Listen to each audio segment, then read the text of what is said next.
அண்ணல் நபி ஸல்லல்லாஹு அலைஹி வஸல்லம் அவர்களுக்கு அருளப்பெற்ற திருக்குர்ஆன் வேதத்தையும் முந்தைய நபிமார்களுக்கு அருளப்பெற்ற வேதங்களையும் நம்பிக்கை கொள்வது முத்தகீன் மீது கடமையாகும்.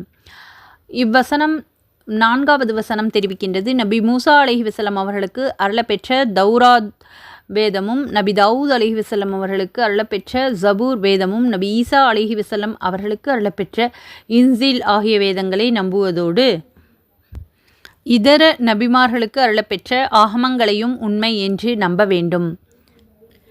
அண்ணல் முஹம்மது நபி ஸல்லல்லாஹு அலைஹி வஸல்லம் அவர்களுக்கு அல்லாஹ் அருளிய திருக்குர்ஆனுடைய ஒவ்வொரு செய்தியையும் ஒவ்வொரு வரியையும் ஏன் ஒவ்வொரு எழுத்தையும் கூட நாம் நம்பிக்கை கொள்ள வேண்டும். திருக்குர்ஆனுக்கு இணங்க நம்மை செயல்பட வேண்டியவர்களாக நாம் இருப்பதோடு பரிசுத்த திருக்குர்ஆன் முந்தைய வேதங்களுக்கு திருத்தமாக அமைந்திருப்பதுமே இதற்கு காரணம் ஆகும். இந்த சிறப்பு வேறு எந்த வேதத்திற்கும் கிடையாது. சுப்ஹானல்லாஹ்.